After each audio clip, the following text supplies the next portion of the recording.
سلام دوستان، امروز میخوایم بریم به قلب طبیعت، به دره شمخال و روستای شمخال، روستای آروم و بکر و پر از صفا. لحظه ورودم انگار زمان کن شد، همه چیز آروم بود، همه چیز زیبا بود. امروز 16 شهریور 1404 اومدیم روستای شمخال. میخوایم انشالله فردا صبح زود بریم به دره شمخال و الان کسوف ببینیم که کاملا داره ما گرفته میشه. خسوفه؟ اگه شما بفهمید حتما خسوفه که میگین دیگه.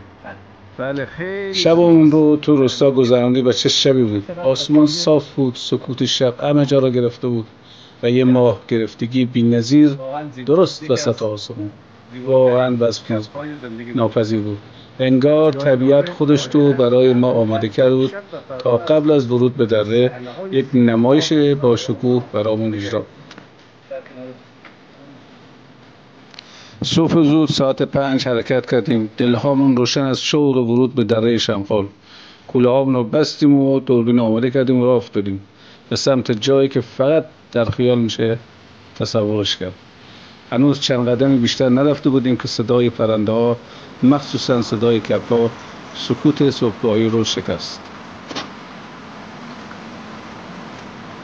در طی مسیر اون وقتی که رودخانه دره پرآب شد مجبور شدیم که دل به آب بزنیم و پاهامون بزنیم تو آب و داخل آب راه بریم.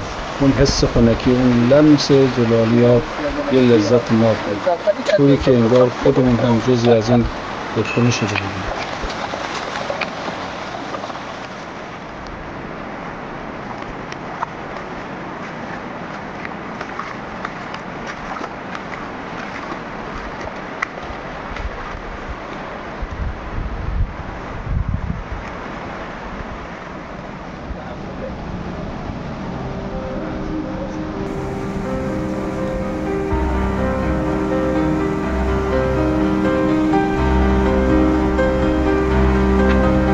بعد از چنگای صدای پرنده ها و کبک ها سکوت صبحگاهی میشکست. یک لحظه دیدم که تعداد کبک ها خیلی زیاده. به بچه ها گفتم سکوت، فقط گوش کنید. و همونطور که آروم جلو میرفتیم تعداد زیاد کبک رو دیدیم، آزاد و رها و بی‌نظیر. انگار طبیعت داشت خوش آمد میگفت.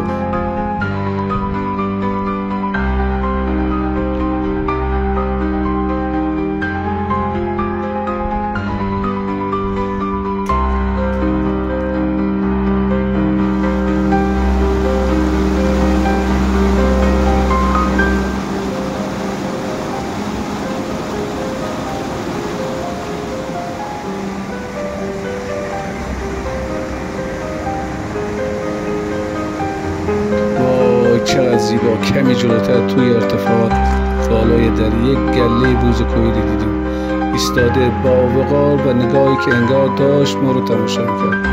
اون لحظه حس کردیم که مهمون این سرزمینیم و باید با احترام قدم بزنیم.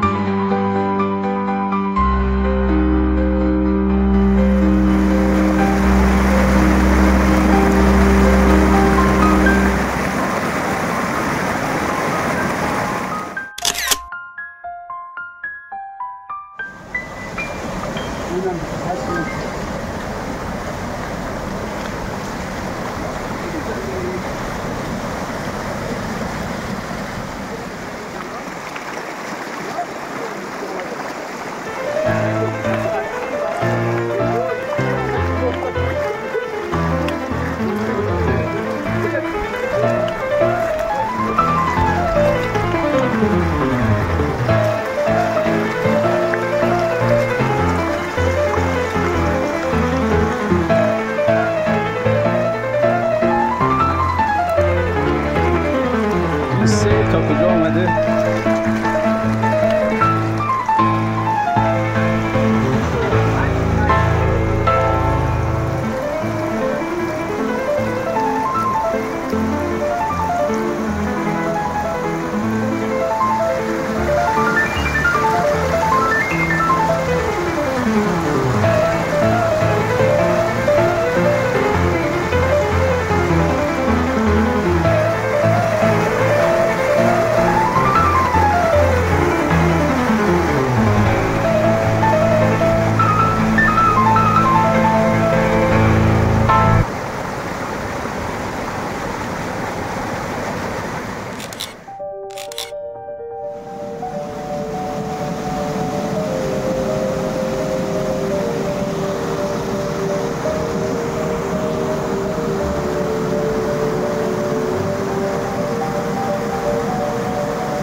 در طول 25 کیلومتر پیاده روی حدوداً 15 کیلومتر شد تو آب بودیم. با هر قدم طبیعت بیشتر خودش رو نشون میداد.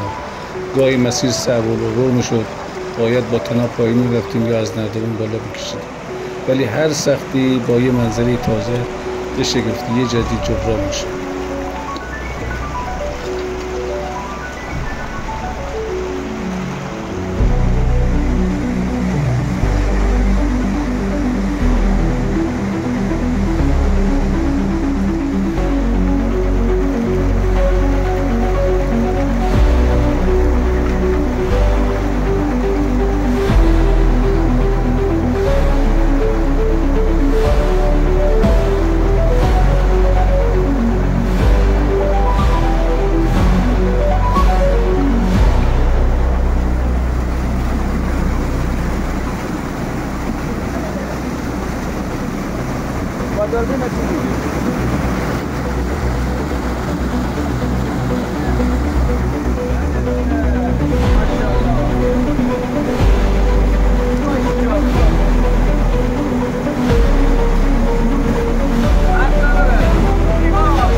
این سیل تا کجا آمده؟ دره شمخال فقط یه مسیر نیست، یه سفر به دل طبیعت، یه تجربه فراموش نشده، جایی که هر صدا، هر تصویر، هر قطره آب قصه‌ای برای گفتن واقعا زیبا.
عادی